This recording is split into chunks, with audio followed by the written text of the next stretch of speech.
Let's start. I assume this is everyone, right? I think so.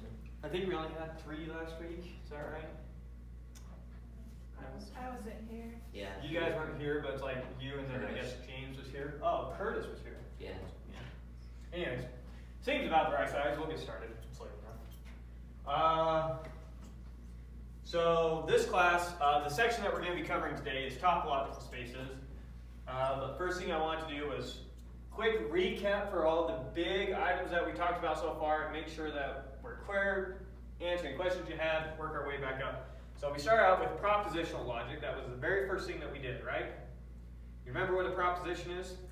Isn't it comparable to a sentence or a statement? Yeah, isn't it something that A you can statement decide a true or in the false context value? that we used in Logic. geometry was True a or proposition.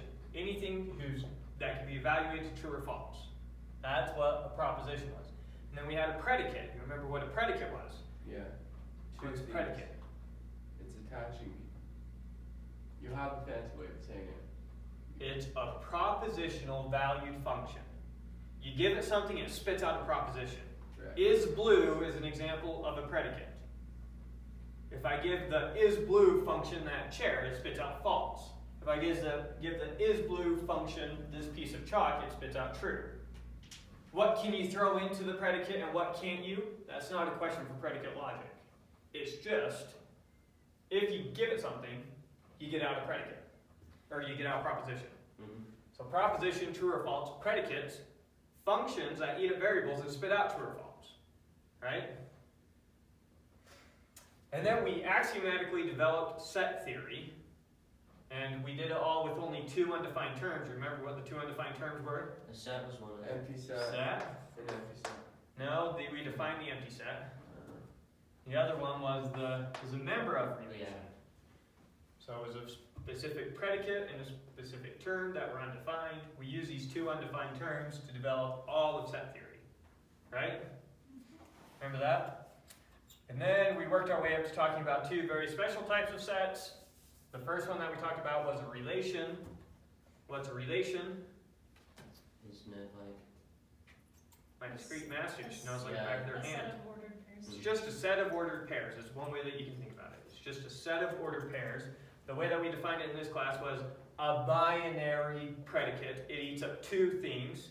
The way that you can think about that, if you want to think about relation as a set, the predicate would be, is this ordered pair in the set? Yes or no, true or false. For any relation I had R, if I say is the ordered pair A, B, and R, that's the same thing as A related to B, right? yeah. So it was a predicate that ate up 2 things and spit out a proposition. This is another way that you could have thought about what it was asking. Make sense? And then we had a special type of relation called a function. And what was so special about a function? The first, one of the first elements of the ordered pair could not map to 2 different second elements. Right, every left-hand element had to map to one and only one right-hand element. Right? Mm-hmm. For a function. So it's a special type of relation. It's a relation that maps every left-hand element to one and only one right-hand element. And then we had special notation when we're talking about function. Typically when we talk about function, we're going to talk about a function f from x to y. If I tell you f is a function from x to y, what do you instantly know about f? All the left-hand elements are in X and all the right-hand elements are in Y. No, not all the right-hand elements are in Y. So. All the right-hand elements are in y. She's got that right. Oh. Not all of y is a right-hand element. So f is a function that maps everything in x to something in y. That's what we know. Okay? Remind me about a bunch of notation. So do we have any questions about any big picture stuff before we start topological spaces? Okay. So let's jump into topological spaces. So we've worked our way up and we built sets. Now what we're going to do is we're going to give as minimum of a structure as we can to a set and to start talking about interesting things. You're used to giving set structure even though you haven't ever thought about it before. So in calculus, we start out with the real numbers, but we also start out with 2 functions plus and times. So we've got some set, and then we had two other sets that gave structure to this set. Wouldn't those be predicates? Yeah, a function is a relation, is a binary predicate. We're always talking about the sets. We're always just talking about predicates and propositions. That's always what we're talking about. So yeah. So we had the real numbers, you know what the real numbers are. Yeah. And then we gave them some structure. We said, it turns out when you take 1 and 3, you can combine them and get a 4. And that was plus. And you can take a 1 and 3 and combine them and get a 3, and that was times. And there were all these properties that those things satisfied. So we took the real numbers, but you didn't just have the real numbers. You didn't just have them sitting there. You also had all these things you could do with the real numbers. That's the structure that we gave them. Make sense? Mm-hmm. So we're going to do a similar thing here, but not near as much structure as that, in a very generic way. We're going to take any set you want, doesn't matter what the set is, and we're going to give it a very light structure called a topology. And it turns out, what a topology captures is this notion of proximity, of being close to, but there's no way that you're going to see that from this definition. When we go over this definition, this is going to seem like it's the most out-of-the-blue definition on planet Earth. Why is this our definition of a topology, and how on earth is this useful? And the reason it doesn't appeal to your intuition is because when topology was developed, it wasn't we started with the topology and worked our way up to concepts like, oh, here's a continuous function. We worked backwards to finally get to what we're going to talk about here. We start out with continuous functions like we know them in calculus and physics, the types of continuous functions that you're used to. And we kept finding abstractions and saying, well, what is this really talking about? And can we talk about continuous in more generic context, and more generic context, and more generic context, and what exactly do we need? And it turns out what exactly we need is this thing called a topology to talk about continuous functions. So we're going to work up to talking about continuity. That's one of the big ideas in topology. But, welcome.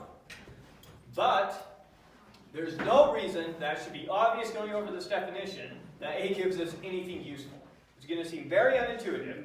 You just got to understand the definition, wrap your head around the definition the best you can, and I'll try and do a bunch of examples to help get you comfortable with just what a topology is. Okay, so what is a topology? Let X be any set. A topology, and I'll use this capital tau, T with a fancy top, to represent a topology in general, and I'll use a capital X to represent the set that we're creating a topology on as a general rule. So let X be any set. A topology tau is a collection of subsets of X, we call them open sets, such that these three rules are satisfied. Now we'll go over the three rules, but from here on out, anytime I say open set, what does that mean? That means it's a subset of X in tau. Tau is a collection of subsets of X, we call them open sets, that satisfy these three properties. So anytime you hear me say open set, I'm talking about a member of tau. What is tau? It's just a bunch of subsets of X that satisfy these three rules. Every subset satisfies every rule. Tau is a collection of subsets of X that satisfy these three rules. Right, so And we call the members of tau open sets. Will you go over what an open set means again? All it means is it's in here. It's our special name for sets in here. Okay. That's all it means. What's an open set? It's a member of a topology. That's what an open set is. Okay. So what are the three properties that tau has to satisfy? So if tau is going to be a topology on X, it has to satisfy three things. First off, the empty set and the entire set have to be in tau. The empty set and X are open. The empty set is in tau and X is in tau. Notice these are both subsets of X, right? Tau is a collection of subsets of X that satisfies these three properties. First property is the empty set has to be in tau and the entire set X has to be in tau. With me so far? Mm-hmm. Next property. The intersection of finitely many open sets is open. What do we mean by that? It means if you give me finitely many sets in tau, A1, A2, all the way up to AN, if those are all sets in tau, then their intersection is in tau. And don't get lost in notation here. I can intentionally say stuff in words and say stuff in symbols to try and help you get comfortable with all this notation. That's what Chapter 0 was all about. If you're still confused by some of this notation, go rewatch those lectures where we use it to try and just get comfortable with it, or I don't know if you have the book over homework problems, whatever you want to do. intersection the intersection of finitely many open sets is open. What does that mean? I go to this tau. I pull out finitely many sets, however many I want. But it has to be a finite number. So I pull out 100. I intersection them all together, which gives me a set. That intersection better also be in tau, otherwise it's not a topology. So if tau is a topology, then the intersection of open sets is open. The intersection of finitely many open sets is open. We're not guaranteed that. So tau could have infinite sets in there. We're not guaranteed if I go grab infinite sets out of there and intersect them, that it'll still be in there. Only if we grab finitely many. Last thing, the union of any collection of open sets, could be infinite, could be finite. The union of any collection of open sets is open. So I can go grab any collection of sets out of tau that I want. Their union is guaranteed to also be in tau. I know. That is what topology is. Topology on X is a collection of subsets of X satisfying these three properties. Seems very strange. Seems, why is that useful? There's no reason that this should appeal to your intuition as being useful. And you just got to get comfortable with it, and we'll see its uses as we develop it. Real quick reminder on intersection, that's saying when they have things in common. Yes. Okay. Union is just all of them together. Yes. So intersection we define with the and unions we define with the or. So if something's in the intersection, only if it's in A and B and C or something's in the intersection of all the sets, if it's in this and it's in this and it's in this and this and this and this and this, and something's in the union of all these, if it's in this or it's in this or it's in this or it's in this or it's in this or it's in this. Okay, so let's do one example, nice and simple. Let's say X is a set A, B, C. Right? Okay. Now we're going to define the topology tau on this set. What is tau? It's a collection of subsets of the thing, such that the empty set's in there, the set itself is in there, and these two properties are satisfied. So let's make sure that these two properties are satisfied. Is the intersection of any of these sets also in here? Let's see, what happens when I intersect these two? I get that. Yeah. That's in there. What happens when I intersect those? I get that. That's in there. What happens when I intersect those? That. That's in there. What happens when I intersect those? I just get that. What happens when I intersect those? I just get that. Right. Probably appeals to your intuition. But what Any about- combination, intersection, doesn't matter what you pick. Take the intersection of all of them. What about A and B? The intersection of that and that? Is that in there? What's the intersection of that and that? Empty set. There is no intersection. There is no second. The intersection is a binary operation on sets. It's a closed binary operation on sets. If you give it sets, it spits out a set. Yeah. So, what's the set you get when you intersect this with this?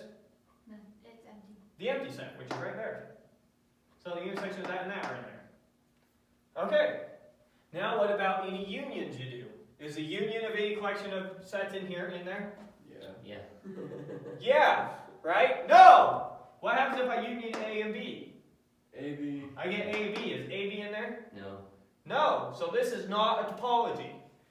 But if I add, comma, AB, now it is a topology. The union of that and that, that's right there. The intersection of that with anything, that with that, just that with that, just that. So now we have a valid topology. Before it was not a topology. The empty set's in there, the entire set's in there, any intersection of sets is in there, and now any union of sets is in there. Okay, that's a topology.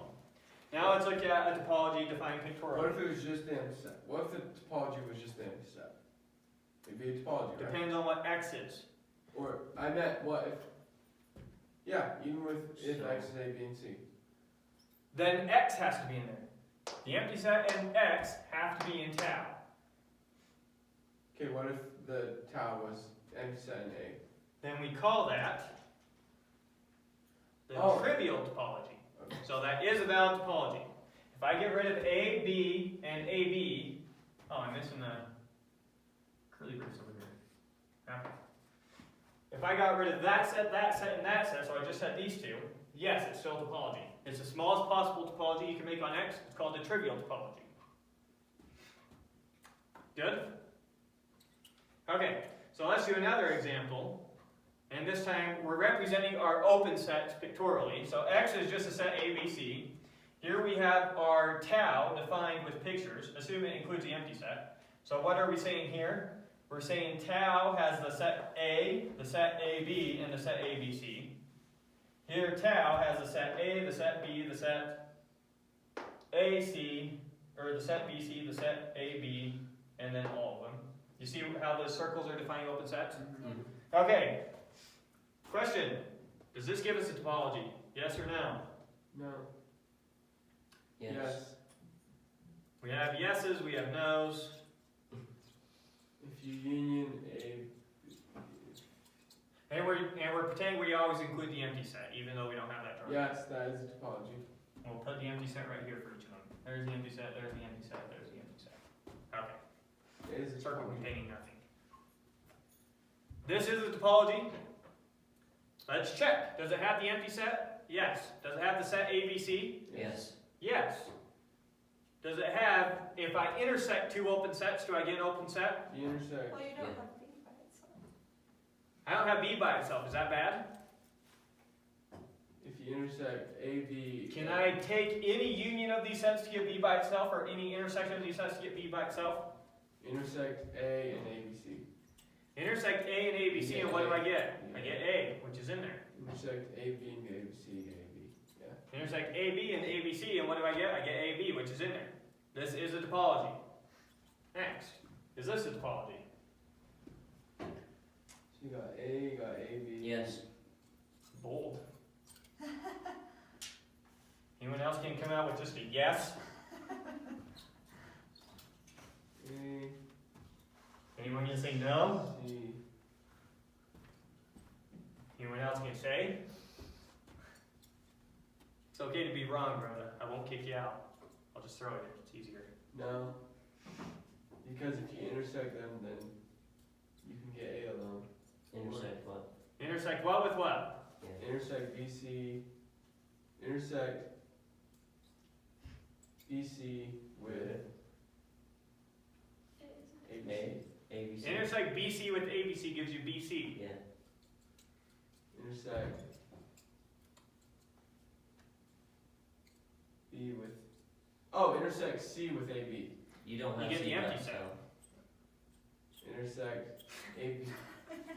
I'm pretty sure it's a topology. C's not. C is not an open set. Yeah. It's a topology. Next one. Is that a topology? I was Most looking, likely not, just because I gave you two that are, right? I was literally looking at the third one this whole time. Why is this one not a topology? The union of A and C is not in. Wonderful. A union C, Is not. so A is an open set, C is an open set, so A union C better be an open set. It's not. Therefore, this is not a topology. What do you mean a union or an open? The circles are my open sets. Right? The union of open sets has to be open. A is an open set, C is an open set, so A union C better be an open set. Is A union C an open set? It's an empty set. Union. Oh, AC. AC. A union C is AC. Right. Is AC an open set? No, that's why I was gay. I was literally looking at that third example this whole entire time. You can try to make excuses all you want. The fact of the matter is you were wrong. Alright. This game. Yeah, we'll play this game a lot more. Don't worry. You have a chance to redeem yourself.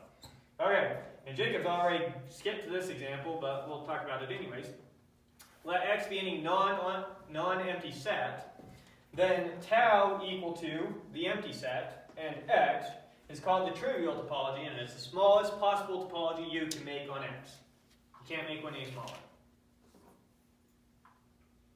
Right? Just with the empty set in itself.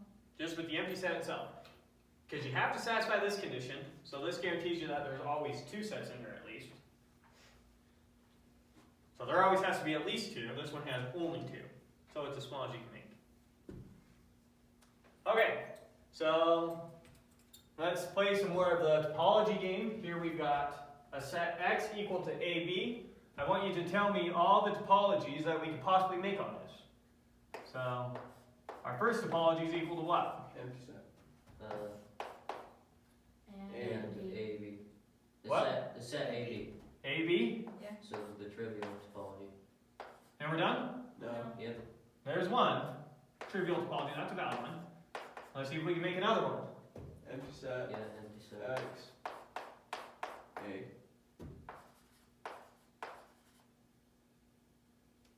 Comma B. Comma B. Oh, No. That's just a. the set you just containing do A. Yeah, that. And then the set containing B. No. Oh, yeah. Yeah? Like that? Mm-hmm. You sure? Is Uh, that topology? Yeah. Yeah. And what is this special set right here? That's like, it's The containing biggest all set? subsets. It's the power set of the power X. set. It's a set of all possible subsets. We'll come to this later, but if you have the set of all possible subsets, we call that the discrete topology. It's the biggest topology you can make. Biggest doesn't really make sense. We're talking about infinite sets, but good interesting. Okay, so there's the second one. There's What do you 2 think? more topologies. 2 more? Yeah. Mhm. All right, so what's T3? It's the empty set, X, and then the set containing A. And that's it. That's a topology? Yeah. Anyone disagree?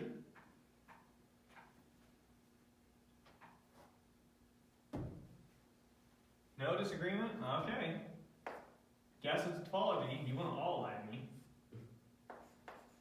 Alright, tau 4. You said there were 2 more? Yep, the empty set, X, and then the set containing B. Alright, wonderful. Yes, those are all the topologies you could make on this set. Notice we were able to make 4. Notice, just because you have a set doesn't mean that there's one and only one topology you can define on it.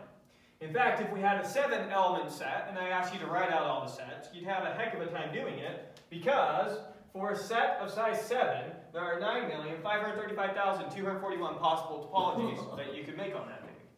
So the number of topologies you can make for a certain set grows very fast. And one of the big fields in topology is just trying to classify topologies based off certain properties. We'll get more into classification of topologies later, but they blow up very fast. So just because you have a particular set doesn't mean you have to have a particular topology. Make sense? So as we go through this class, one of the sets we're going to be interested in, that's going to come up a lot, is the real numbers. And so we're going to define a few different topologies on the real numbers, for example, because how many topologies could we define on the real numbers? Natural infinity. Yeah. Infinite, yeah. There's no limit to how many we can define. So, good thing to be aware of. There isn't any particular topology you have to use just because you have a particular set. Okay, next definition. Given a topology tau on X, some set X, the pair, ordered pair, x comma tau, is called a topological space. So a set together with its topology is what we mean by topological space. This is it together with its structure. For those, well, none of you have taken discrete math yet. My question is when you say, so all those 4 examples up there, they're all topologies. So, This is a topology defined on X, this is a topology defined on X, this is a topology defined on X, this is a topology defined on X. so when you say X with a topology, that's just one of the topologies defined on X. Yeah, if I have a set X comma and a topology defined on X in an ordered pair, this structure right here together is called a topological space. So if I say let something be a topological space, you instantly know you have 2 things. You have some set X and you have some topology with it. And this is a common way that you define all mathematical structures that you deal with. In chapter 5 in discrete math, in the next section of discrete math, we're going to define what's called a sample space. which is what you do to create probabilities. We're going to get basic probability statistics, and we're going to do a very similar thing here. We're going to define a set that's a set of all possible outcomes, and we're going to define a probability function, which assigns a probability to everything in our set of outcomes. And we won't come across it, but there's also a notion of like a vector space, which is a similar notion. A Turing machine, if we were doing computation theory, is a similar mathematical structure. So mathematical structures, spaces, are defined this way all the time. Very common. You have the set, and then comma, the structure you're giving the set. And you could be given it several structures. We give R the structure of plus and multiplication, for example. So in the example you used before, X in that topology, would that refer to all of those topologies? With what? So using your definition in that pair, X in the topology, you're not saying T1, topology 1, so is that referring to all of those topologies? All you know is that if I say that this is a topological space, all you know is that this is a topology on this set. You don't know it's a particular topology. There could be infinitely many topologies defined on this set. You just know it is a topology defined on that set. Okay. It's kind of like if I said, let X be an even number. What do you know about X? Is it 14? You have no clue. You just know it's an even number. You just know it's divisible by 2. That's the property it has. If I say this is a topological space, what do you know about it? All you know is whatever that thing is a topology on that. It's a collection of subsets of that such that these 3 properties are satisfied. That's what you know. Now, referencing a topological space like this all the time gets kind of annoying. So a lot of times we just say the topological space X. When we say the topological space X, it's understood that X is referencing the set, and when we're talking about its corresponding topology, we'll just use tau out of the blue without having ever defined it. It's just because we're very lazy. We don't want to sit there and write it over and over again. So when you read the textbook, it's going to oftentimes say, let X be a topological space, then this is in tau without ever explicitly defining the tau. Does that make sense what I'm saying? Mm-hmm. So even though we haven't specifically defined the topological space here, we'll often say let X be a topological space. Okay. We already talked about this one, but just mention it again. So let X be any non-empty set, then tau equal to the power set on X. You remember this notation? We did this notation in set theory, I believe, right? Mm-hmm. That was one of the axioms. If you have a set, the power set exists. It's basically what it said. So, then tau, the set of all possible subsets on X, is called the discrete topology. Now let's think about that. Is the set of all possible subsets always going to be a topology? Yes. Set of all subsets, yeah. Yeah, let's think about that for a second. Is the empty set always going to be a subset of a set X? Yeah. Mm-hmm. Is the set itself always going to be a subset of itself? Yes. If I take an intersection of subsets, am I going to end up with a subset? Yeah. If I take a union of subsets, am I going to end up with a subset? If you take every subset, yeah. If I take every subset, if I only take one, if I take two, doesn't matter. Unioning subsets, I'm only going to get subsets. I can't ever get anything more than the set X, right? I can only get elements that were already in X. So, should be pretty obvious that the power set is a topology, always. And so we have a special name for that set, the discrete topology. So far we've talked about 2 pretty useless topologies, the trivial topology and then the discrete topology. Doesn't appeal to your intuition how they're useless yet, but you'll understand as we go that, yeah, they're useless.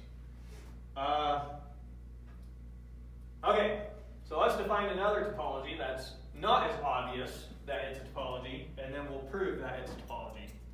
So on R, so R is going to be our set, we're going to define a topology on R. On R, define a topology whose open sets are the empty set, and every set in R with a finite complement. Let's make sure that makes sense. What is a complement of a set? Something that adds. Wait, I forget about complement.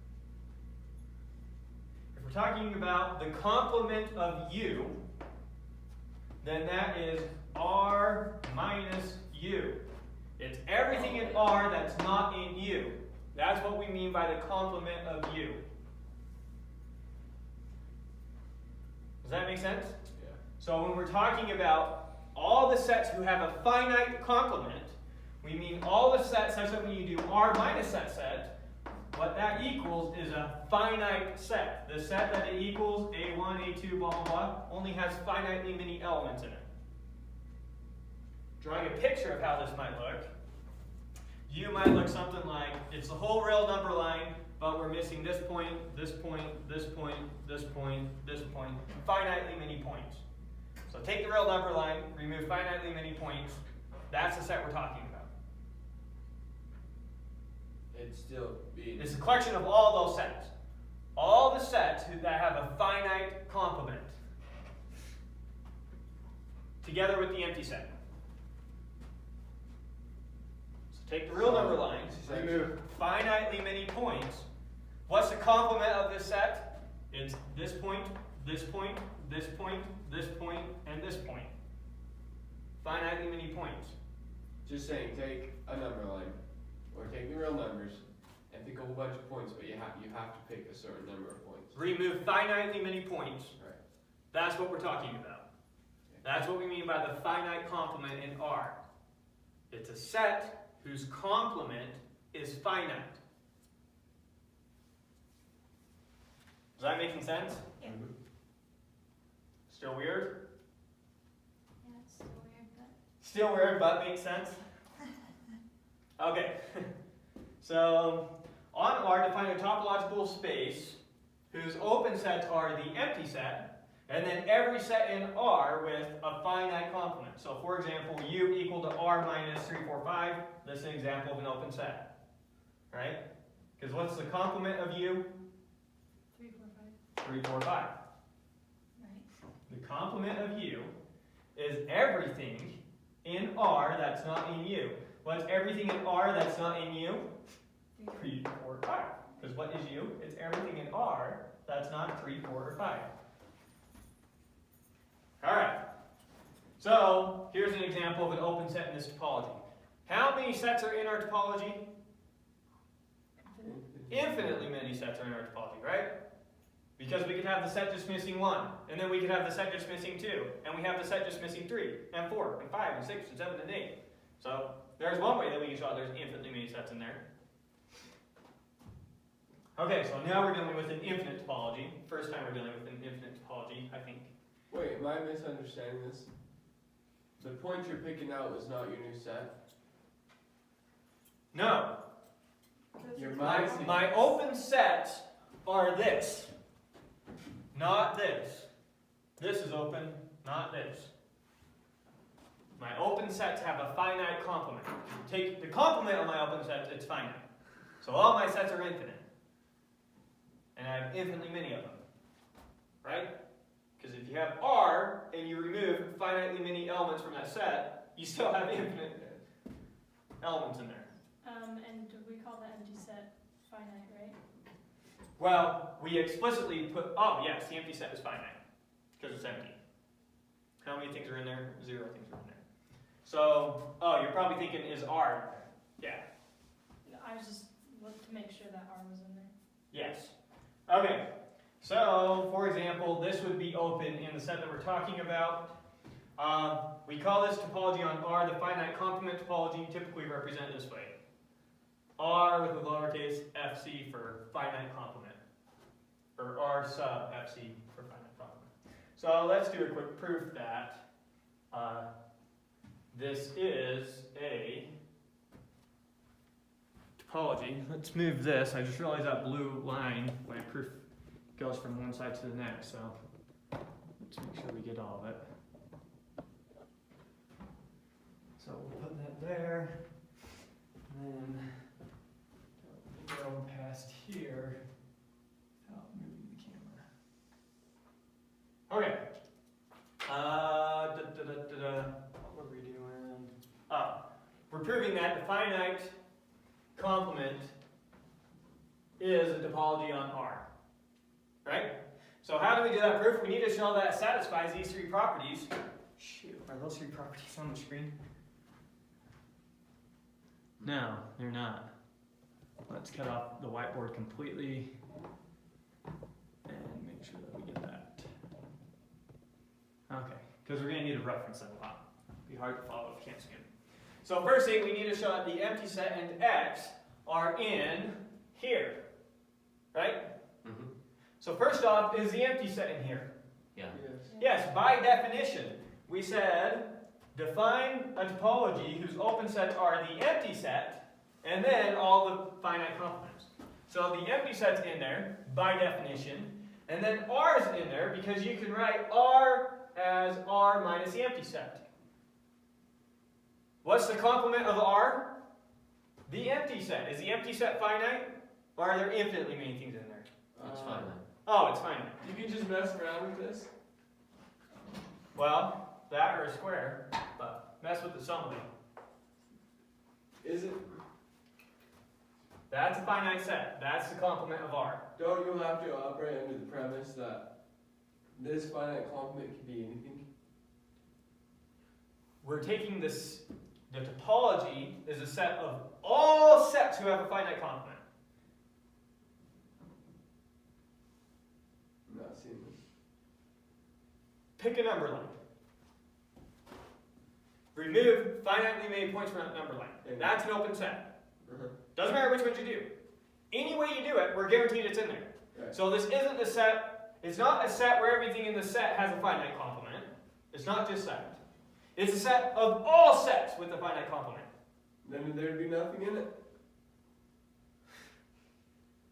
Here's something in Okay, it. wait. I was thinking R is in it. the intersection of all those sets. If you intersected all those sets, you'd have nothing. Yes? The intersection of all of them. Well, first off, this says we have, if we're going to do intersection, we need finitely many of them. But yes, if you do the intersection of all of them, you'll get the empty set, which happens to be open. But that doesn't matter, because this condition says the intersection of finitely many open sets has to be open. So you have to specify the finite that you're going to intersect. You can't just intersect all of them. But if you do intersect all in this case, you get the empty set, which happens to be open. But that's not a check to see if it's a topology. So when you check your finitely, are you just going to pull some random example? Yeah, I'm going to say, let this be an arbitrary collection of finitely many sets. We'll do that right now. So we're good with the empty sets in there, and we're good with R's in there, right? So we just defined our complement, really. We just defined our complement. Our finite complement. And our finite complement is going to be the real numbers minus the empty set. We can only use that one now. No. This, RFC. This is a set of sets. Here is an example of one thing in there. Nope, I understand now. Yeah. Okay. Alright, so the empty set is in there, and R is in there. Yes. We good so far? Yes. Okay. Now, I'm going to grab some arbitrary collection of open sets, a finite collection. So I have n of them right there. Okay. Which n? I have no clue. The only thing I know is that there's n of them, whatever that is, some finite number, and I know that they're all open sets, so they all have a finite complement. That's all I know about this collection. And I need to show that the intersection of this collection is also an open set, right? So I need to show that the intersection of this set has a, Open set. if it's open, what does that mean? As a finite It complement. has a finite complement. So I need to show that the intersection of this set has a finite complement. I said that right. I need to, so I have a collection, a finite collection of open sets. Mm-hmm. I need to show that the intersection of all those open sets is open. How do I do that? I need to show that the intersection of all those sets has a finite complement. Why? Because our topology is a set of all sets with a finite complement. If the intersection of all these has a finite complement, it's in our topology. Then what did we just show? We showed anytime you have finitely many sets in the topology, the intersection of those finitely many sets is in the topology. Which is what we need to show to satisfy condition 2. To show it's a topology, we need to show it satisfies all three of these conditions. That's what topology is. A set that satisfies those three things. I'm ready to think like 1,000 names right now, but yeah. I understand. This is very New. low level, and the definitions are very unmotivated.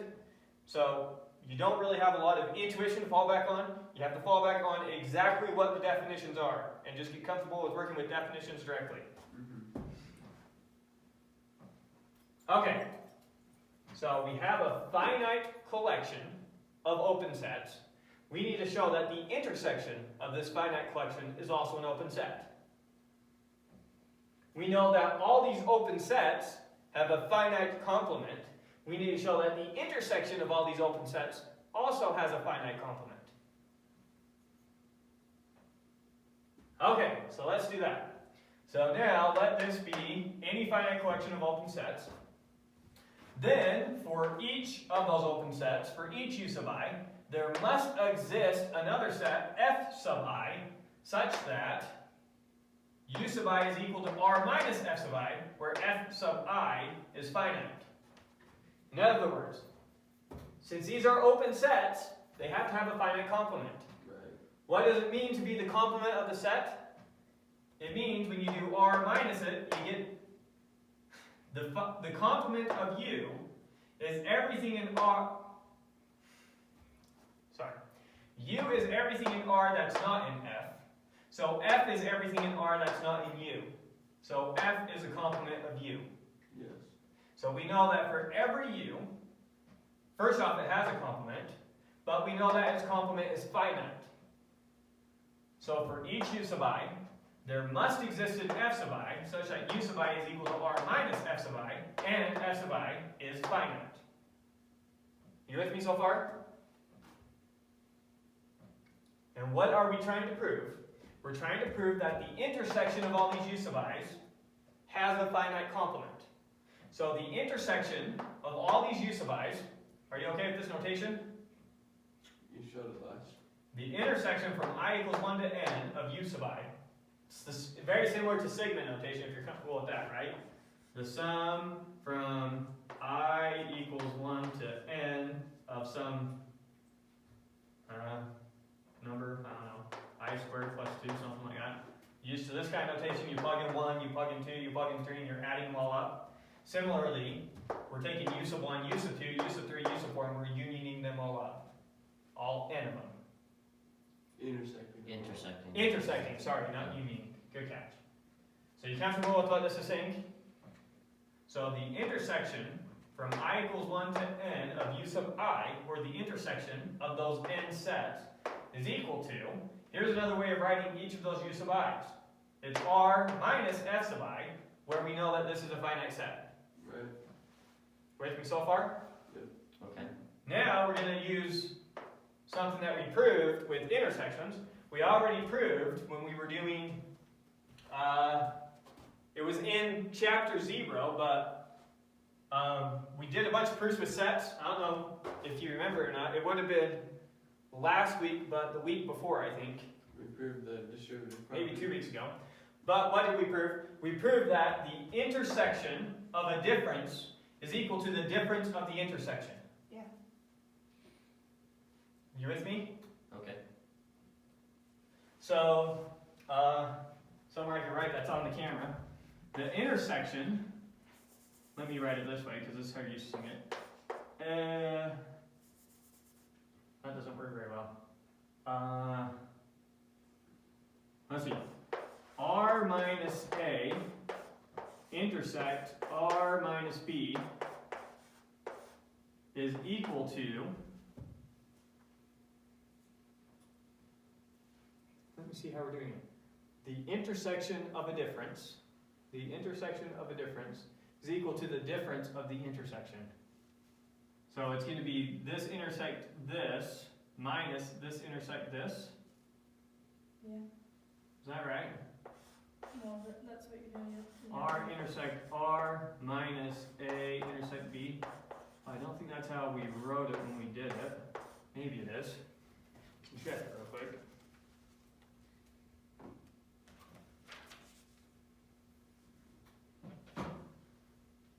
That makes sense.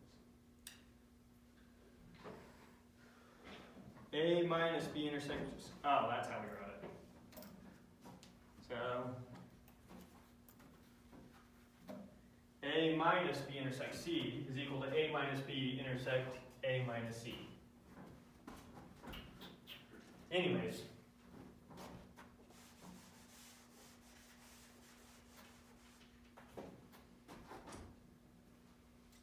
You can go back, I think we did all the proofs for sets. We didn't do them all for functions, but we did them all for sets.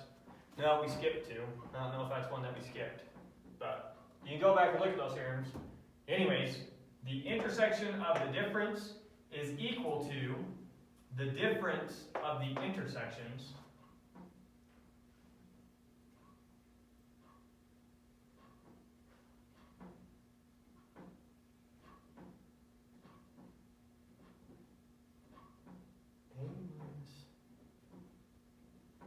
That's not right. Let me write out exactly what it is, and then you'll see why I'm hesitating and why I'm going to write this different in a second. So we proved A minus B intersect C is equal to A minus B. So we can actually only use this where we have the same set on all those sides. So we're not going to have this here, and now we're using it right. Okay, so I have R minus F1 intersect R minus F2 intersect R minus F3, etc. all the way up to R minus Fn, right? So that's this side. I have a set minus B, a set minus C, and I can have that set minus D. Doesn't matter, we can continue it from here. But then I can pull out the A from all of them and just do A minus the intersection of all those sets. That's what we're doing here. So I'm pulling the R out of all those intersections, and then subtracting the intersection of the B and the C, and we could have extended this as far as we want. For those of you wondering how would you prove that, that would just be an easy inductive proof, right? I think we just did something like that, didn't we? Something like that? Yeah. Proving that We did the intersection of finitely many sets. What? Oh, the size. We did with the size. Yeah. Yeah. So it'd be a very similar proof to that. You should, those of you in discrete math should have done something like this in your homework. But I think you guys get the picture for how it works, right? Some of you don't know inductive proof. Do you? Have you done inductive proof? You're the only one? I've never taken this. You better know inductive proof or you're out. You typically come across in college algebra. Or you should come across it, but I probably am familiar with it, just not called by that. I don't know it by any other name. Okay. But hard to remember what exactly I did in a college algebra class. It's too far back. Anyways, I think you see, so this is what we proved. And now we're just using that here, right? Okay. Which then I just wrote the same thing twice because I erased that. So you're good up to here. So you're good with the intersection of U sub I can be rewritten as R minus C intersection of finitely many finite sets. Perfectly alright with that, yeah. Okay, you're perfectly alright with that.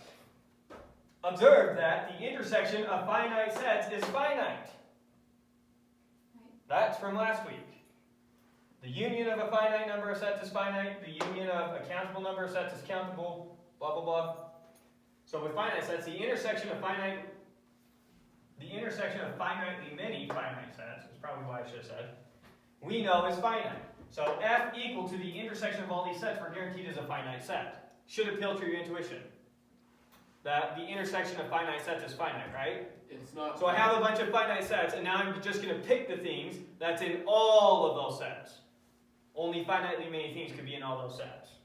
So the intersection of a bunch of finitely many finite sets is just going to be a finite set. So this thing over here turns out to be just a finite set.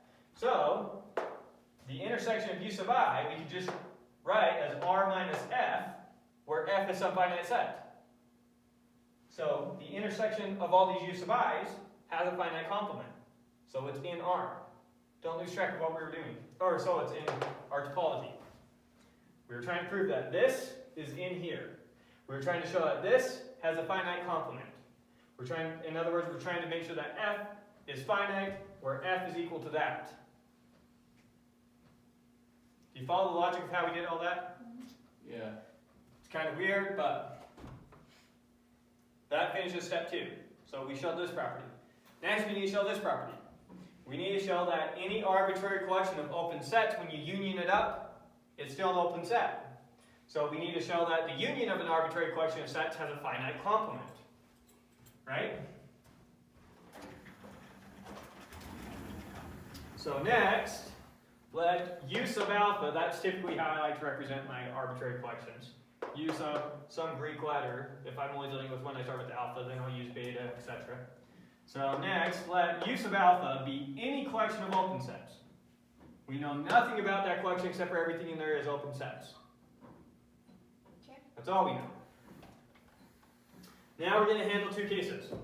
We're going to handle the case where every u sub alpha is empty, and then we're going to handle the case where at least one of them is not empty. Because it could be the case that we just have a bunch of empty sets in there, right? Because the empty set is an open set, right? So we're going to split this up into 2 cases. Note that if every u sub alpha is empty, then what's their union? Empty. The empty set, which would be in the topology. We've already showed that the empty set's in the topology, right? So now, if there exists some u sub a in the collection, such that u sub a is not the empty set, if there's at least one set that's not empty, then u sub a has a finite complement. Right? Yeah. That's what it means to be an open set. It's either empty or it has a finite complement. Remember, that's how we defined our set. Our topology is whose open sets are the empty set and every set with a finite complement. So we handle the case where every set is empty. Next, we're looking at the case where at least one set is not empty, meaning it has a finite complement. Next, so u sub a has a finite complement, and u sub a is going to be a subset of the union of all the open sets, right? This is just one open set. Right. This is the union of all the open sets, including this set. So everything in here is definitely in here. Right. So if the complement of this set is finite, and this has more or the same number of elements as this set, then the complement of this set is finite. Right? If there's only finitely many things not in this set, and this set has even more things, or the same, then there can only be finitely many things not in this set. Do it logistically. Do it logistically. Yeah. Well, what I'm saying is, if something is all union something.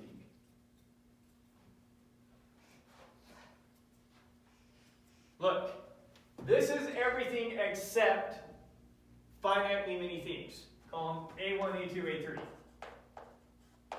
No, that is finite. Up to AN. It has a finite complement. So it's everything except these elements. That's what this is.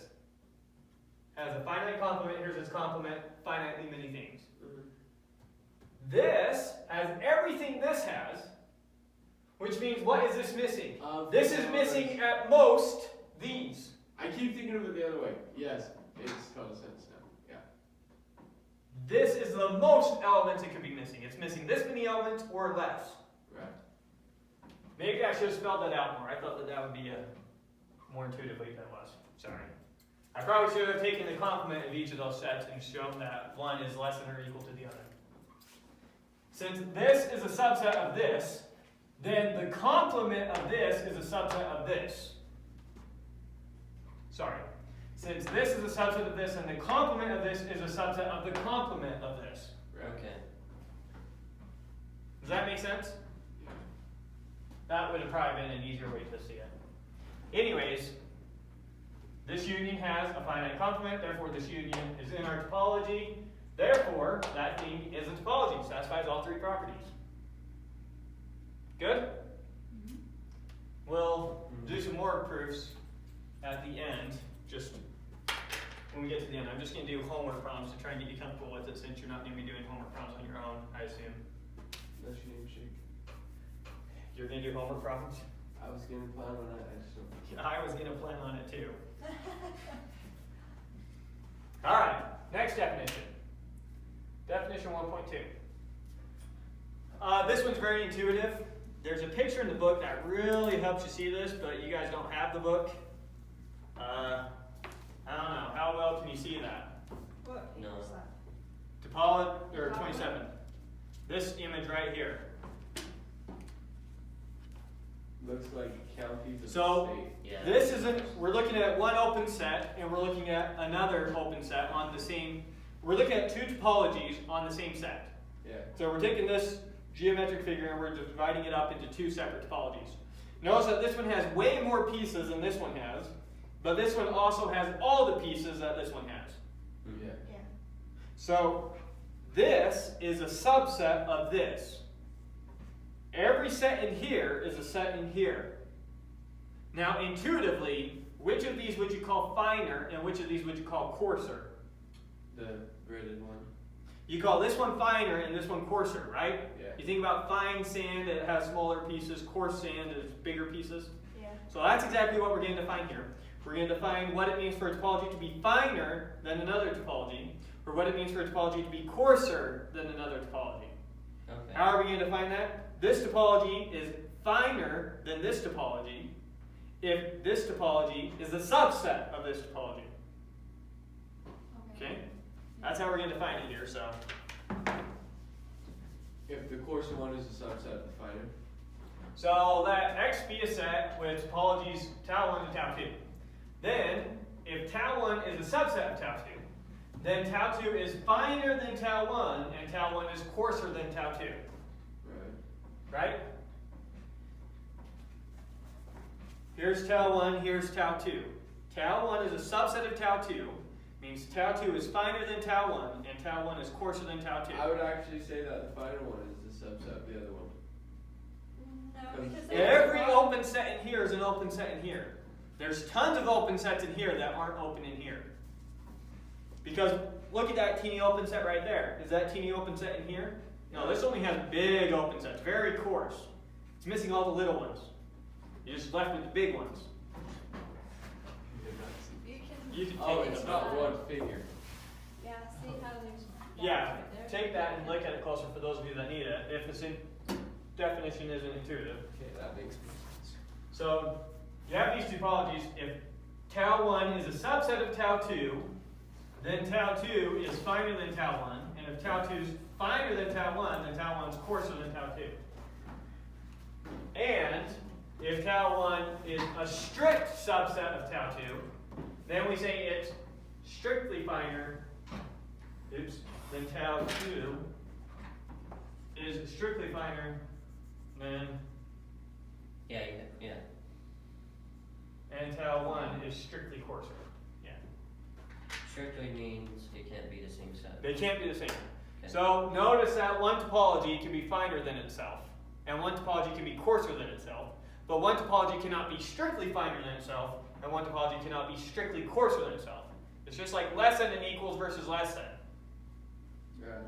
and greater than or equal versus greater than. Mhm. And we also refer to this inequality and this inequality as strict inequalities, which is where we're getting that same word. Whereas this is not a strict inequality. So, similar terminology. We go with this definition. Okay, next one. Let X be a topological space. Notice I just said X is a topological space, so we know it has an associated topology tau that we didn't specifically mention.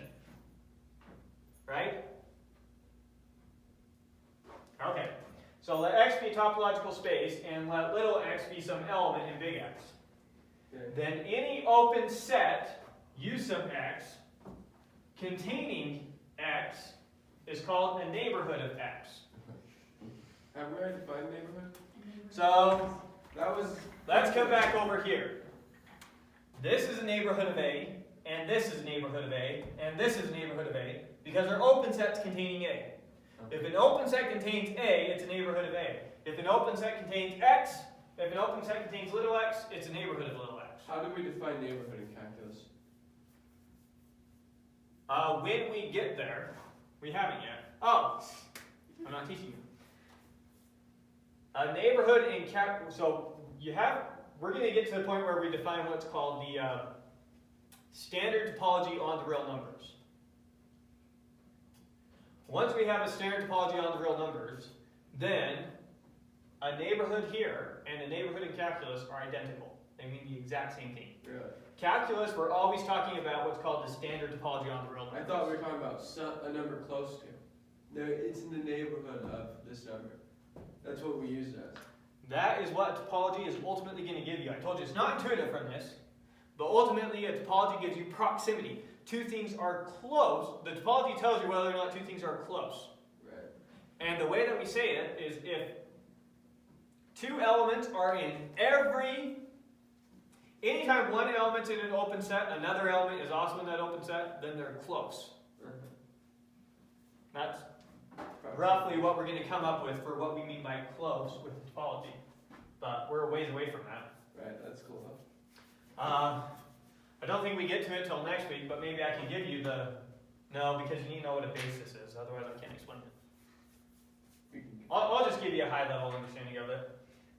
Think about an open interval AB. You know what I mean by that? Yeah, number line-ish. On the real number line, think about any open interval AB. That is going to be how we define our open sets for the standard topology on the real numbers.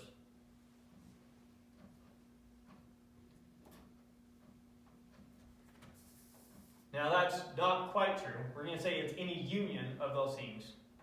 Okay. So any open interval or any union of open intervals is how we're going to create open sets, including the empty set. That's going to be the standard topology on the real numbers. But before we do that, we need a basis. Let's see, we did this proof. Oh, we were talking about this definition. Neighborhood. What's the neighborhood of a point? An open set containing that point. That's what we mean by a neighborhood.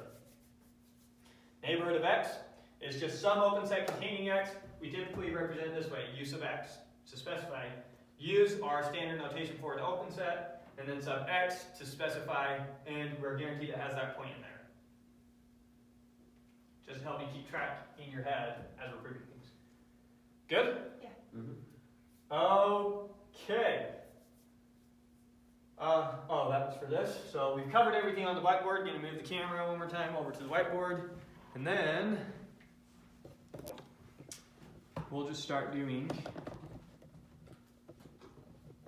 a bunch of proofs. Was that the end of the chapter? No, theorem 14 is the end. And then Or section of we'll the just chapter? do homework after that. And then I just wrote down 2 problems that I just saw. So these are 2 problems that are just homework problems I'm going to do. This is the last theorem in the section. So theorem 1.4.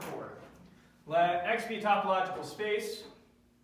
Notice, X is a topological space. What do we know? We know that it has an associated topology tau.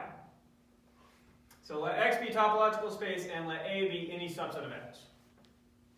Then, A is an open set if and only if, for every point in A, there's a neighborhood around containing that point. If every point in A has a neighborhood, such that that neighborhood is a subset of A, then A is open. So this is an if and only if proof. Why A it is neighborhood? open if and only if, for every point you pick in A, we can find a neighborhood containing that point, such that that neighborhood is a subset of A. What is our notation for neighborhood? U? U means it's open, sub X means it has X. So Oh, which is neighborhood? here's what I should have done. Such that X is in mu use of X is a subset of A. That's what I should have done. So if for every point in A, there exists some open set, some set in our topology, or some open set, such that X is in that open set, and that open set is a subset of A. Or for every point in A, there exists a neighborhood containing that point, such that the neighborhood is a subset of A. Then A is open. And this is an if and only if, so we're going to prove it both ways. Going the first way is really easy. if A is open and X is in A, then A is a neighborhood of X. Right? Yeah. So, 1, assume A is open. Then for all X in A is a subset of A is in the topology. It's going to be obvious once it clicks in your head, but if it's not clicking in your head, it's because you're losing track of what we're trying to prove. Are you using I'm trying to prove, first I'm proving it this way, I'm going to prove that if A is an open set, then for every point in A, there exists an open set containing that point that's also a subset of A. Notice A is always a subset of A, right? Of course. So, if A is an open set, then for every point in A, there exists an open set, namely A, containing it, that's also a subset of A. Yeah. Feels like I'm saying the same thing a lot, but maybe I should have specified. Then for all X in A, X is in A is a subset of A. Maybe that'll help. That's what we're trying to prove. We're trying to show that if A is open, then for all X in A, there exists some open set such that X is in that open set is a subset of A. So that needs to be in tau, too, on your 2. If assume A is open, which is the same thing as assume A is in tau. That's what needs to be open. I'm saying on your second line is in tau. You want this? Yeah. Okay, that helps you think about it. But this is the one that needs to be in tau, not this. To follow what we did up here. For Lx, there exists an open set containing X such that that open set is a subset of A. So I think this would be confusing. Oops, should have left it in there.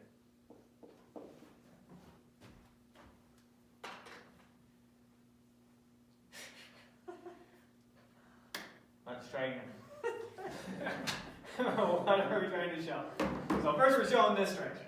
We're trying to show that if A is open, then for every point in A, there exists an open set such that X is in that open set, and that open set is a subset of A. Assume A is an open set. Then, for every point in A, there exists a set, namely A, such that X is in that set, and that set is a subset of A. Got it. Is everyone getting it, and I'm just stressing this for no reason? Yeah. Oh. Well, no. You're giving me a bunch of blank looks. I don't know. Is that because it's so obvious or because I'm losing you? It was pretty obvious. Okay, if it's pretty obvious, say so. Don't let me sit here and spit in the wind. Entertaining. That helped me. Next direction is a little bit harder. So now we're going to assume that for every point in assume that for every point in A, there exists some open set containing that point. Yeah, and that's Such that X is in there. This is little x. Hopefully you're not getting confused by my little x and big X. You're calling these U of X's neighborhoods, right? Yeah, they're neighborhoods. So assume that for all the points in A, there exists a neighborhood of that point that's also a subset of A. It actually helps when That's we're doing a that. big X or that's the small X? Little x. Little The only big X we have is right there. Okay. Every other X we have up here is a little x. Little Well, x, except little for x, the little x. next one, right? Oh, Say I is yeah, subset of that X. and that are the only big X. Okay. That's a big X, that's a big X. Every other X is talking about a little x and big X. Okay. Okay, so assume that for every point in A, we have a neighborhood containing that point that's also a subset of A. Yeah. Then, by the union lemma, the union of all those neighborhoods is A. Don't lose track of what the union lemma said. What did the union lemma say? It said that if you have a set, and for every point in the set, you can find a subset containing that point. So there's one subset containing this point, here's a subset containing this point, doesn't matter. You take a bunch of subsets, and all you know is that all these subsets, for every point, it's in one of those subsets. Then the union of all those subsets, it gives you the whole set. That was the union limit. I remember that one. That was. Yeah. And I told you, it's very obvious, but it's going to come up, and it's going to feel weird when it comes up, and you might get stuck a little bit when we use it. So here's an example. We assume that for every point in X, there exists some open set containing that point that was also a subset of A. For every point in A, there was an open set containing that point that was also a subset of A. Union lemma. By the union lemma, the union of all those open sets is just A. Now what are we trying to show? We're trying to show that A is open. We're trying to show that if this is true, then A is open. So I know that the union of all these sets is equal to A. How do I know that makes A open? Because of the union lemma. The union lemma tells me that this is equal to A, but now how do I know that A is open? The union of all sets is going to be open, obviously. Any union of open sets is open. The second property of topological spaces. Yeah, Or the third. one. The union of any collection of open sets is open. Yeah. So since A can be expressed as a union of open sets, A is open. So since the union of open sets is open, then A is open, which gives us A's in tau. Therefore, A is open if and only if for all X in A, there exists some neighborhood around X such that that neighborhood is a subset of A. That's what we proved. Right. With me? Mm-hmm. Anything weird? Alright, so now let's just do some. I just picked 2 problems. I didn't write them exactly here. I'll write them better when we actually prove it. That was just more notes for me. Okay, so prove that topology is equal to the discrete topology if and only if, for every point, the set containing just that point is in the topology. Alright, so let's see how we write that.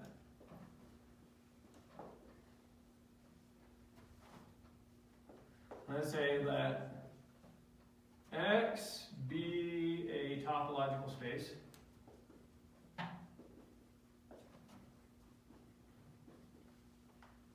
I don't know how far over I can go. Just come back. Then the topology it has, tau is the discrete topology.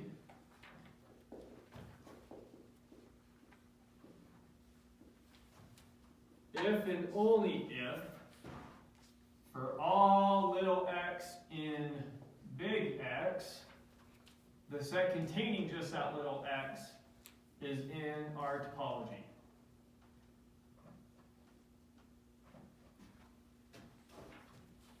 Okay, so here's, this way the proof is easy, this way is the only way it's interesting.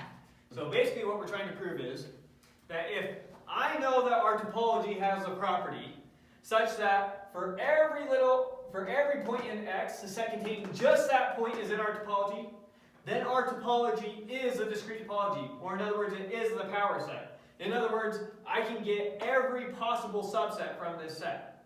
When you did the bracket X, you're talking about that one arbitrary X, not the whole set of big X.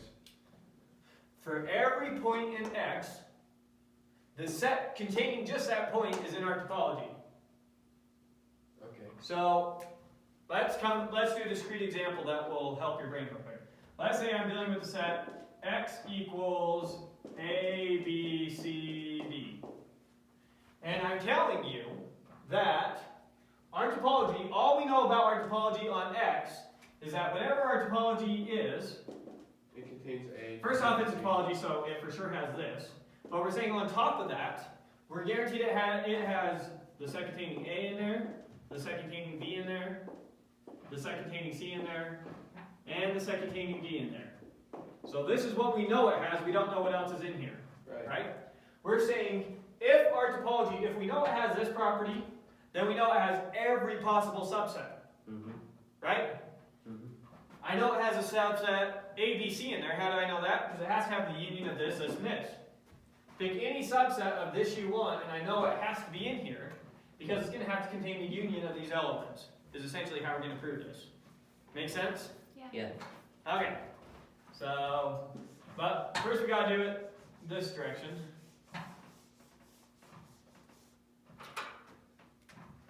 So we'll go this way first, which is the easy direction. 1, let tau be the discrete topology.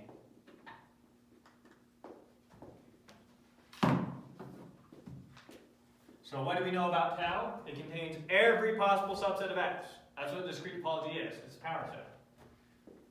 2, observe that for all x in big X, the set containing just that little x is a subset of big X, which gives us that the set containing just that little x is in tau. Right? That Yep. makes sense. So that way is the easy way. Since tau is a set of all possible subsets of x, and since for all little x in big X, the set containing just that little x is a subset of big X, then the set containing just that little x has to be in tau. Yeah. That one make sense? That means the set containing that little x is in tau. We're probably going to need more vertical space. Okay, so now the other way.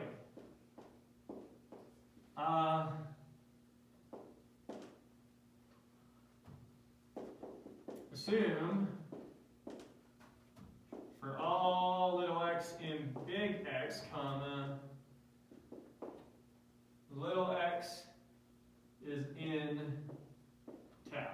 Now we need to show that tau is a discrete topology. How do you show that tau is a discrete topology? I need to show it's equal to the power set. How do we show two sets are equal? They're subsets of each other. All of the subsets. Show that they're subsets of each other.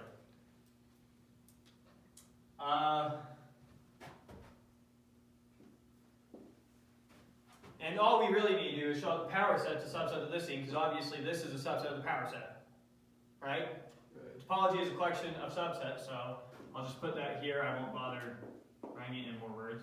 Observe that tau is a subset of the power set on X by def of topology. So now we just need to show that the power set is a subset of tau. How do I show that the power set is a subset of tau? I need to pick an arbitrary element out of here and show what's in here. Right? Yeah. 5. Let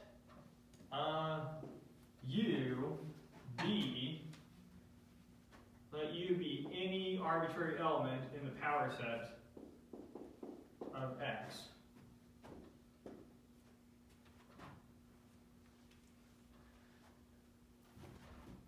Then, what's another way that we can express u?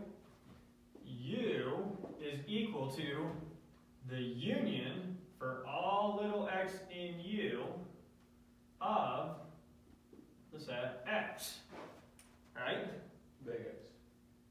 No, little x. Take the union of the set just containing X for all x in u. Union up all the elements in u, and what do you get? Yeah. U. Right? So u can be expressed as a union of all its elements.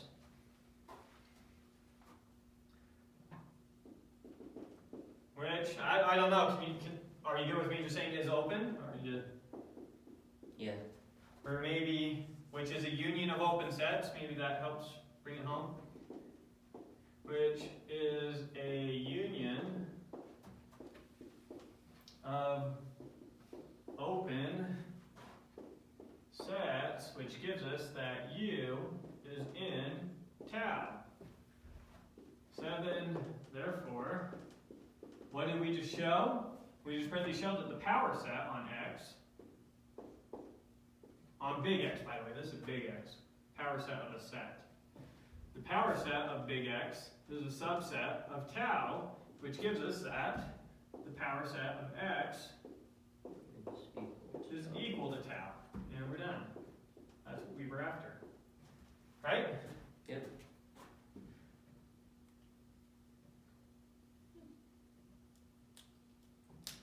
Anything weird?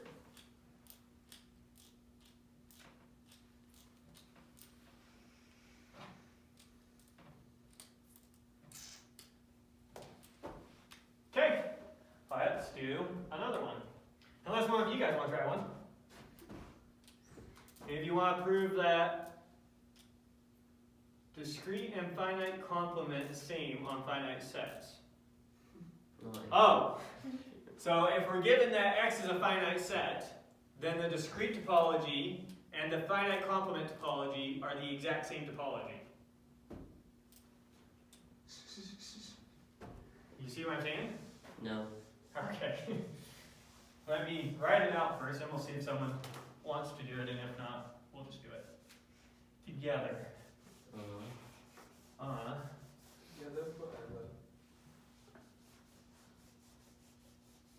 Well, Jake, you're getting to the problem anyways. May as well do it here. Yeah, Jake. Yeah, I saw that one. I was like, Okay. I don't know where I'd start. Let X be a finite set.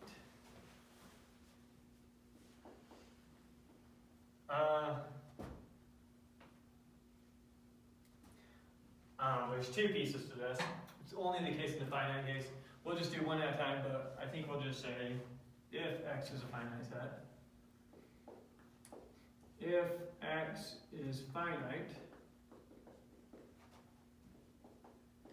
then the finite complement topology is equal to the discrete topology. That's what we'll prove. Yeah. On your the.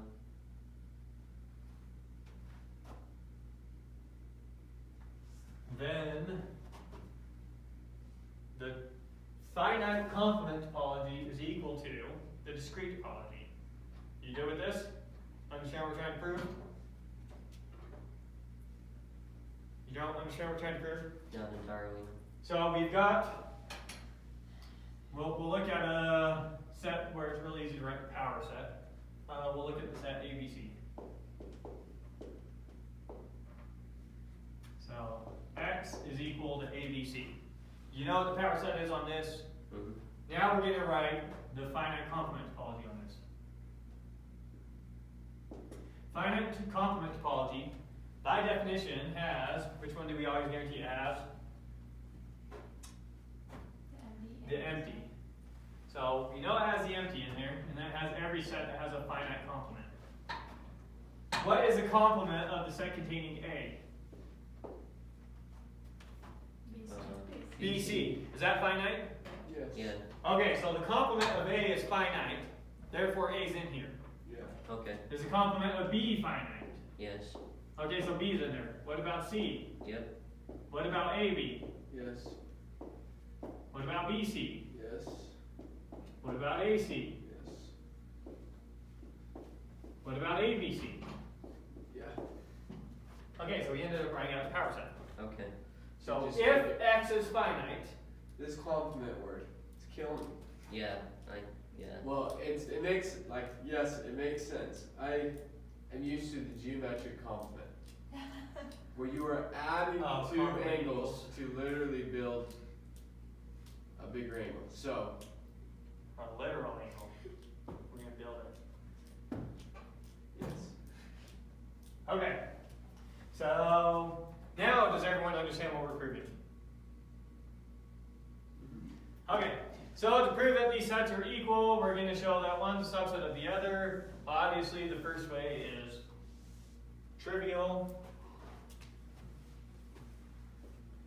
One, observe that tau FC is a collection of subsets.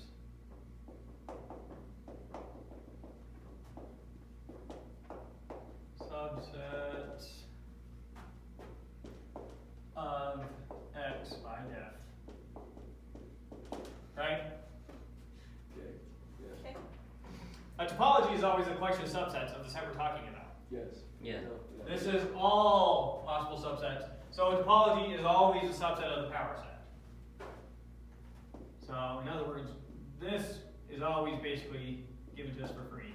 In fact, some of the ways that a topology is defined is a book will say the topology tau is a subset of the power set of X such that the empty set and X are in there, blah, blah, blah, blah, blah, blah, blah, blah, blah. So sometimes this is how the definition starts for the definition of a topology. Which, kind of nice to start that way, so this is explicitly stated instead of having to think about it for a few seconds to realize, of course. Anyways, so we get that direction for free. So the other direction is always the harder one. So that was going this way. So now we need to go, oh, who cares? So now we need to go the other way. We need to show that grab an arbitrary element in here, shows in here.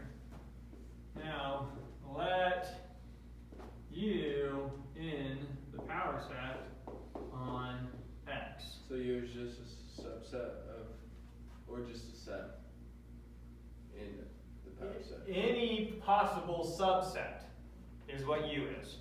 Okay. Let me actually look at this problem quick. The discrete and finite complement topologies coincide for the class of finite sets and not the infinite.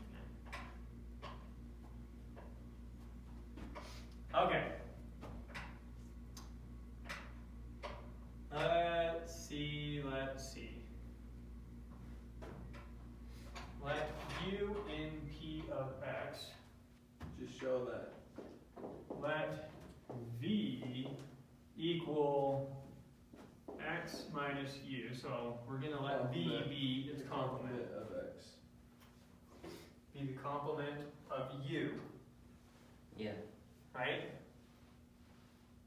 Yes. So we need to show that V is finite.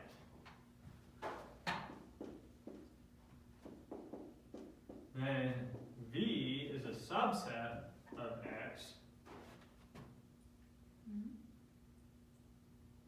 Since X is finite, V is finite. Yeah. We know that the subset of a finite set is finite. And since X is finite, then V is finite.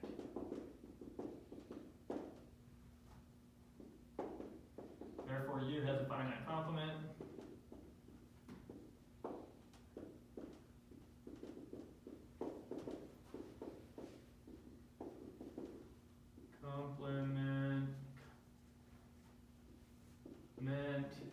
Which gives us that U is in the finite complement topology. Right? Right. And we're done. It's a subset of. Therefore, the power set is a subset of it. Yeah. The power set of X is a subset of the finite complement topology, which gives us that they're equal.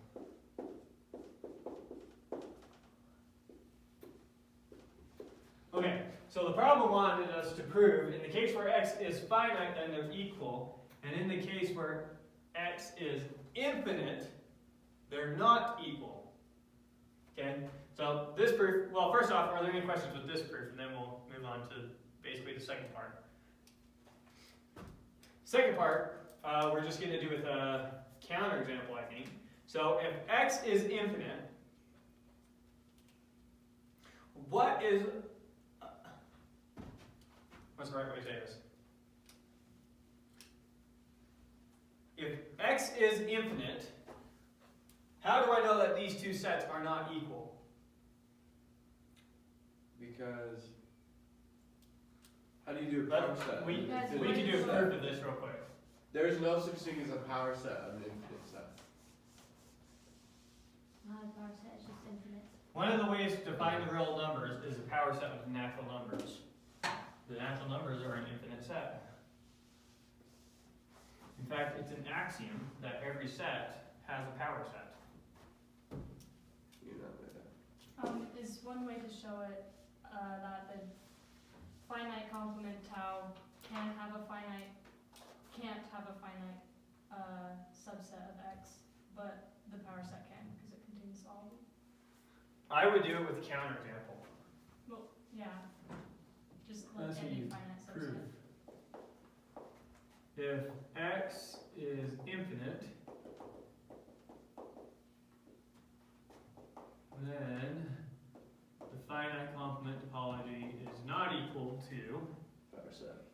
set on X.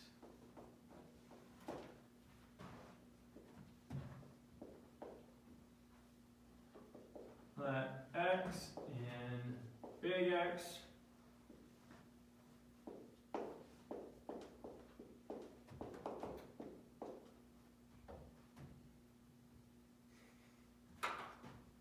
maybe do another let. I think you'll get it now. Let V equal X minus little x.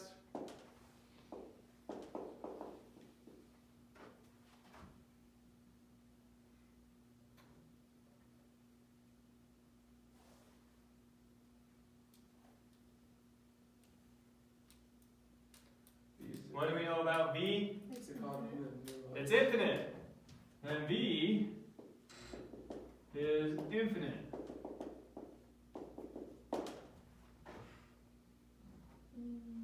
Nice and thin. Let that and that, comma, maybe I'll say this.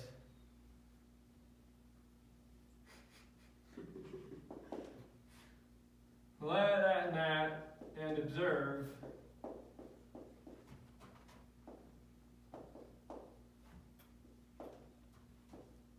X is in the power set on X.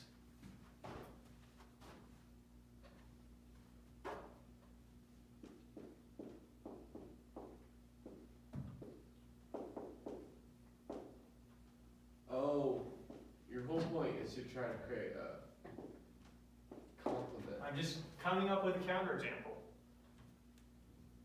Why is V infinite? Because X is infinite. You take an infinite set and you remove one element. How many elements are left? Oh yeah, that little x is arbitrary. I was thinking. So I can pick use some infinite X with in any there random. and grab that set. Oh, sorry. What? Oops. I meant to do that. Let little x in there. Thinking ahead. Sorry, that was probably real confusing. So grab some random element out of there. That set by itself is going to be in the power set. But that thing is not going to have a finite complement. Just a simple counterexample. Proved. No? Yeah, we're done. I don't know. Any questions? Everyone understand that? Something weird? You guys are being very responsive. This is a weird It's course. pretty simple. I told you it's very low level, It's cool though. I mean, and you're always working with abstractions, not a lot of intuition to fall back on. Yeah. Can't just do the algebra, even though you guys sure struggle with algebra. Some of you. Can't teach you discrete math because you can't do the algebra. Shame, shame. You should teach them algebra, Jacob. There you go. they should already know. So should you. Let's make sure you do by teaching them. Anyways, should we do some more problems? Or you want to call it there? How many more are there? There's a bunch of problems, I just picked some. We did one of them already. This was one of the problems. I can't remember what it was. Oh, this one. Example 14. No, that question. It said find all the topologies you can get on this set A to B. We already did. That was a homework problem. I thought that was a good one to introduce early to get comfortable with topologies. Find three topologies on that set. Define topology R by listing the open intervals within it. I don't know. I think you got a good feel for topologies, right? Yeah. I think so. Any questions? Anything else you want to go over? We're all good? Okay. For those of you in discrete math, if you want to stay later and ask me any questions before tomorrow, that's perfectly fine. Stay as long as you want.